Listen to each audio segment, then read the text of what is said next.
Halo sobat otomotif, selamat pagi, selamat siang, selamat sore, dan selamat malam buat teman-teman dimanapun berada, di kota manapun Anda berada, dan terkhususnya di Palangkaraya ya. Jadi sekarang saya berada di stand display unit di Hypermart Palangkaraya ya. Nah ini kondisi di luar itu sangat luar biasa berisiknya.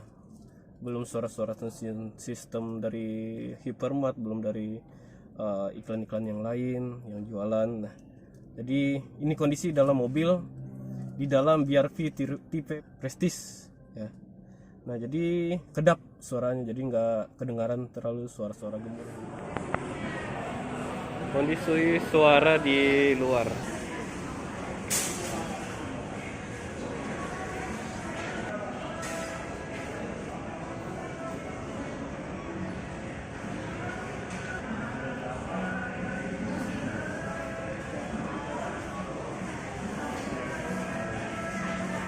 Nah, jadi untuk hari ini aku mau ngasih tips buat teman-teman. Kebetulan saya di bidang marketing. Saya marketing Honda Trio Raya, Jalan Adoni Samad Palangkaraya ya. Nah, saya mau ngasih tips nih buat teman-teman yang mau mengambil mobil baru, baik itu cash ataupun kredit. Nah, jadi simak baik-baik tips berikut ini.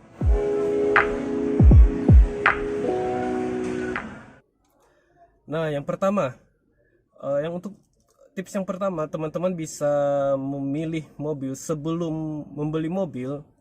Teman harus memperhatikan medan jalan atau kondisi jalan di tempat teman-teman tinggal ya.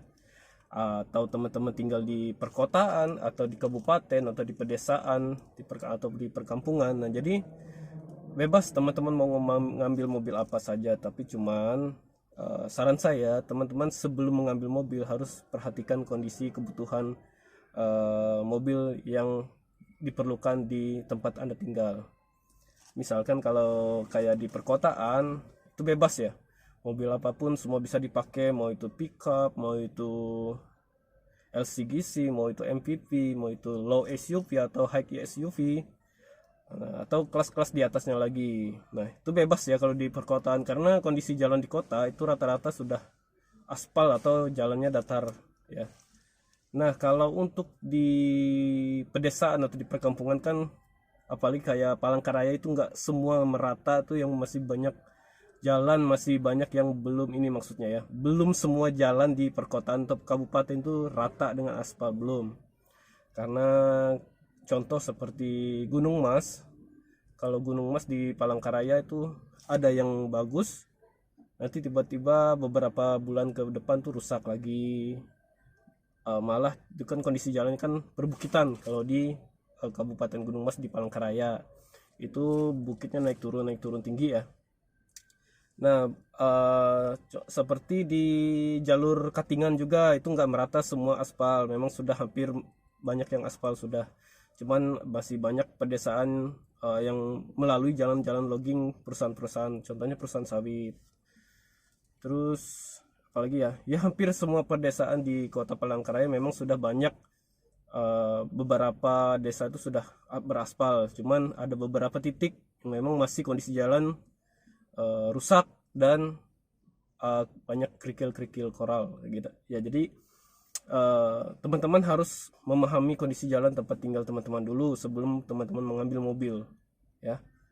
Jadi kalau misalnya medannya, jalannya rusak atau jalannya perbukitan belum beraspal, jadi teman-teman harus mencari rata-rata penggerak roda belakang ya. Penggerak roda depan boleh, tapi teman-teman harus perhatikan juga tenaga dari si mobil. Jika tenaga mobilnya tinggi dan penggerak roda depan itu nggak masalah ya, tergantung drivernya lagi atau supirnya.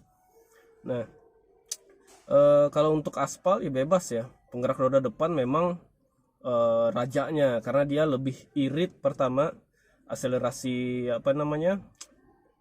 akselerasi mesinnya lebih cepat untuk respon kalau di aspal. Kalau untuk penggerak roda depan itu lebih enak, bensinnya irit ya. Jadi bebas kalau di dalam perkotaan ya. Terus tips yang kedua, sesuaikan budget teman-teman. Apalagi kalau cash kan ada nih tipe orang-orang yang nggak mau kredit atau nggak mau apa namanya bunga yang banyak ketika meminjam dengan leasing atau bank. Jadi sesuaikan budget teman-teman kalau mau ngambil cash, jangan karena termakan gengsi jadi teman-teman membeli yang melebihi dari budget teman-teman sehingga akhirnya uang dapur atau uang lain kepake gitu ya. Jadi sesuaikan kebutuhan teman, jangan termakan gengsi. Nah terus kalau untuk DP atau untuk cash atau kredit ya, kalau kredit teman-teman lebih baik, kalau saran aku cari tahu dulu apa namanya info DP yang sesuai budget teman-teman dan kreditnya dan angsurannya maksudnya ya. Jadi cari DP yang standar, jangan DP minim. Kalau DP minim itu rawan di bunganya lebih tinggi. Memang kalau kendala teman-teman di DP minim itu nggak masalah sih kalau teman-teman sanggup di angsuran. Yaitu kan menyesuaikan budget atau menyesuaikan pemasukan teman-teman juga. Kalau pemasukan teman-teman hitungannya dua kali atau 3 kali dari angsuran gajinya atau pemasukan dalam sebulan dua kali atau 3 kali angsuran itu nggak masalah, itu bagus sih ya, sesuai. Nah jadi jangan memaksakan keadaan supaya nanti teman-teman nggak tercekik nih bahasanya kalau dalam pembayaran tiap bulan angsurannya. Jadi kasihan teman-teman kalau melebihi dari pemasukan teman-teman. Jadi ujung-ujungnya nanti bisa take over ya kan, sudah kita rugi di DP, kita rugi di biaya perawatannya juga. Nah, terus tips yang ketiga, kita pilih mobil yang tidak susah untuk mendapatkan spare partnya.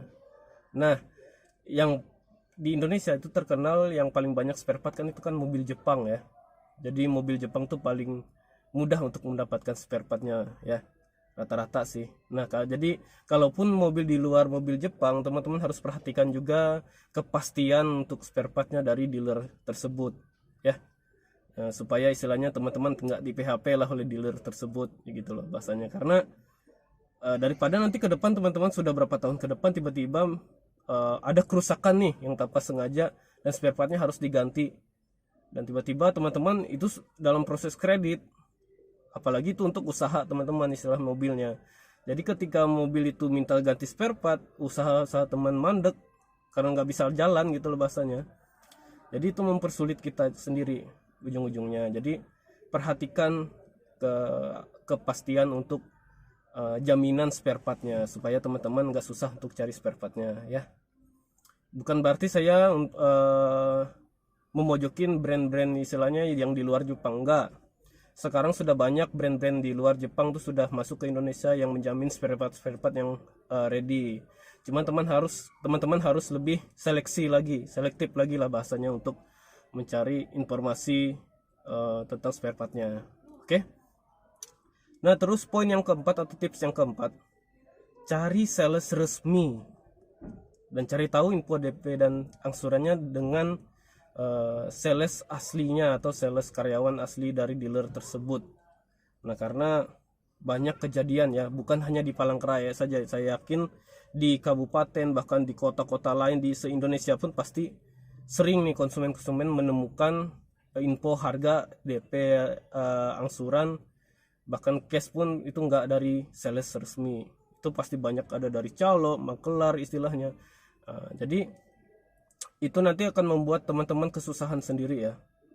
Banyak korban yang sudah ditipu atau dibohongi gara-gara makelar atau calo. Nah supaya teman-teman terhindar dari itu, pastikan sales itu mempunyai atribut yang resmi dari dealer.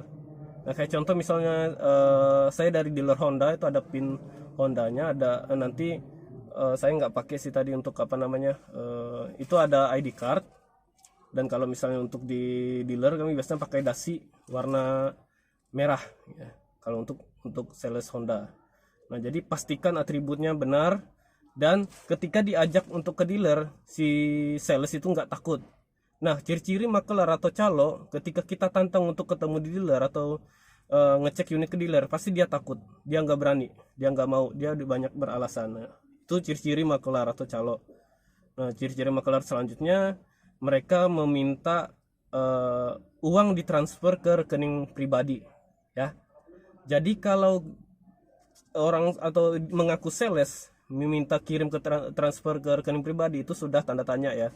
Karena dealer yang resmi atau sales yang resmi pasti akan mengarahkan konsumen mentransfer ke rekening dealer atas nama dealer atau nama PT dealer itu tersendiri ya. Nah, itulah tips buat teman-teman sebelum mengambil mobil baru. Jadi perhatikan 4 tips tadi. Ya, mungkin ada tips-tips yang lain nanti kalau misalnya ada kesempatan di lain waktu saya akan buat tips-tips yang lain juga ya buat teman-teman supaya teman nggak salah-salah dalam mengambil mobil ya. Karena kan nilai mobil nggak puluhan juta gitu loh. Yang mobil baru sudah ratusan juta, 200 juta ke atas, 300 juta, apalagi 400 juta gitu loh bahasanya. Jadi daripada teman-teman menyesal, teman-teman harus selektif dulu sebelum mengambil mobil. Oke? Mungkin sekian konten kali ini. Semoga ini informasinya bermanfaat buat teman-teman semua di manapun berada. Oke, sampai ketemu lagi di konten selanjutnya. Bye.